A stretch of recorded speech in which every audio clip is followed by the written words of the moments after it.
Box packing iPhone 15 bro வெறும் 35,000 ரூபாய் தான். 16 வெறும் 30,000 ரூபாய் தான். ஹை அண்ட் ஆண்ட்ராய்டு ஃபோன்ஸ் வெறும் 10,000 ரூபாயிலிருந்து. வெயிட் இப்படி எங்கேயாவது ஏதாவது சேல் போட்டிருந்தாங்கன்னா தயவு செஞ்சு இந்த வீடியோவை பார்த்துட்டு அப்புறமா அதை வாங்குறத பற்றி பிளான் பண்ணுங்க. அதுக்கு முன்னாடி இந்த மாதிரி ரொம்ப யூஸ்ஃபுல்லான டிப்ஸ் எல்லாம் என்னோட சேனலில் இருக்குது, சப்ஸ்கிரைப் பண்ணி வச்சுக்கோங்க.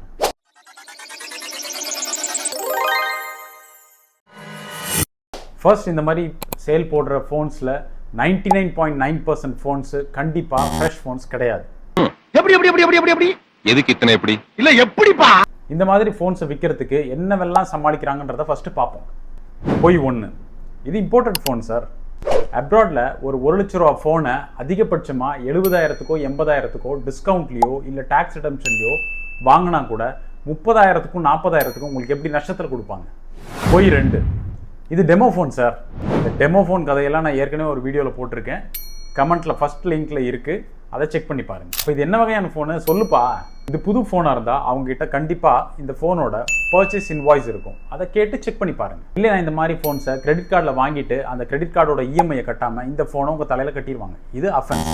அது என்றைக்கு இருந்தாலும் உங்களுக்கு பிரச்சனை தான். ரெண்டாவது, ஒரு யூஸ்டு ஃபோனையோ இல்லை ஒரு ரிப்பேர் ஆன ஃபோனையோ எடுத்து கம்ப்ளீட்டாக அதை ரெடி பண்ணிவிட்டு ஒரு பட்டி டிங்கரிங் வேலையெல்லாம் பார்த்து உங்கள் தலையில் கட்டிடுவாங்க. இதுக்கு பேர் தான் ரீஃபர்பிஷ்ட் மொபைல். ஆனால் அது பாக்ஸ் பேக்கிங்காக இருக்கே சார், கம்ப்ளீட்டாக சீல்டாக இருக்கே சார். அதானே இந்த கிமிக்ஸ் வேலையெல்லாம் இன்றைக்கி ரொம்ப சாதாரணம். நீங்கள் ஒரு புது மொபைல் வாங்குற ஐடியாவில் இருந்தீங்கன்னா இந்த வீடியோ கண்டிப்பாக சேவ் பண்ணி வச்சுக்கோங்க. உங்கள் ஃப்ரெண்ட்ஸ் யாராவது புது மொபைல் வாங்குற பிளானில் இருந்தாங்கன்னா அவங்களுக்கும் இந்த வீடியோவை ஃபார்வர்ட் பண்ணுங்கள், அவங்களுக்கும் யூஸ் ஆகும். பாய்.